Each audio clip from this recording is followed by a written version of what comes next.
Hace un año hablé aquí en Cinemorados de Ghost Theater, el largometraje de Hideo Nakata de 2015. Es una película de terror japonés bastante equilibrada, sobria y que cumple lo que promete. Ya sabía que Ghost Theater tenía una serie de 10 capítulos, pero no me había entrado prisa en verla hasta ahora. Y me gusta más que la película. El formato de la serie es del estilo de The Twilight Zone. Hay un anfitrión que presenta las historias al inicio y nos deja una reflexión irónica al final. Este anfitrión es un personaje de la película, casi el único vínculo con ella.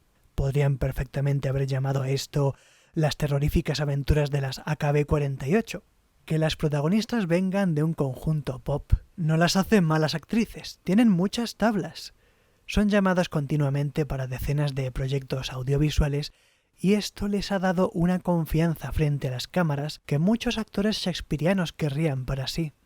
Todas las historias son autoconclusivas, pero eso no significa que el orden de visionado sea aleatorio. La secuencia en la que se presentan está muy bien estudiada.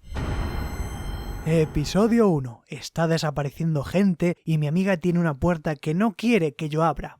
Una historia bastante genérica, sencilla, barata, para entrar en calor. Es de las menos memorables porque en una serie llamada Ghost Theater uno espera que si no hay un teatro, que por lo menos haya un fantasma, pero siempre es preferible empezar suave para después poder apreciar mejor lo mejor. Episodio 2. Por el Pokémon GO también se ve la muerte.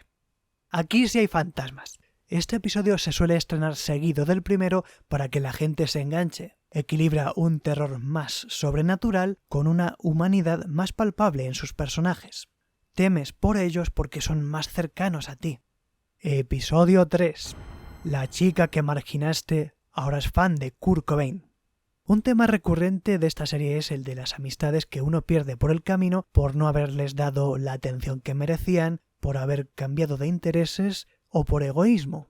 Es decir, las amistades que reaparecen en tu vida como un remordimiento. Esta misma premisa se repite en una trama de la serie de 2013 The Complex, también basada en una película homónima de Hideo Nakata. Se repite incluso el plano de la amiga que mira por la ventana. En mi opinión, la serie de The Complex es mejor en conjunto, pero la serie de Ghost Theater me gustó más porque aporta más sorpresas y variedad. Episodio 4. La chica que marginaste ahora es un zombie. En japonés el número 4 se puede pronunciar en ocasiones casi igual que la palabra para muerte. O sea que en una serie sobre fantasmas y maldiciones cabría pensar que el episodio 4 será el más tremebundo. ¡Nah! El 4 es el alivio cómico. La cuarta parte sería perfecta para enseñar a personas que no disfruten del género de terror. Pero su verdadero valor está en experimentarla cuando ya has visto 3 episodios lúgubres. Es ahí cuando te ríes con ganas. Episodio 5. Una taza se cae sola. La parte 5 no es mala, es que es lenta. Sería fantástico leer la historia del episodio 5 en formato escrito, como relato breve, porque como premisa es brillante, pero creo que es una historia tan introspectiva que en el medio audiovisual sabe a poco. Episodio 6. Te cagas en las bragas. Ya has visto el 4, que era de risa. Luego has visto el 5, que trataba sobre dilemas morales en la sociedad contemporánea. Así que cuando llega el 6 y ves que empieza con unos adolescentes en un edificio abandonado, te confías. Y entonces te atrapan. Los episodios 4 y 5 son una trampa para que cuando llegues al 6 hayas bajado la guardia y te puedan atacar con found footage, visión nocturna y niñas abandonadas. Escalofriante. Episodio 7. Si te llaman para la radio, tú di que no. A esta altura, casi la mitad de los episodios emplean la premisa de una antigua amistad que regresa y los consiguientes remordimientos. Es curioso porque normalmente en el cine de terror occidental las víctimas de maldiciones y espectros del pasado suelen ser personas inocentes que entraron en la casa equivocada o se creyeron la palabra de un personaje malvado. En cambio, Ghost Theater reincide en que no hay mayor terror que el saber que el personaje malvado siempre fuiste tú y que quien no se atreva a aceptarlo es quien vive bajo la mayor maldición. Episodio 8. El día de la marmota con fantasmas. Desde el punto de vista de producción, es una genialidad. Menos es más. Reúne los recursos más sugestivos del cine y del teatro. Y hablando de teatro, episodio 9. ¡Quítate, cerda! ¡La estrella soy yo! En la penúltima parte de Ghost Theater aparece un teatro con fantasmas. ¡Por fin!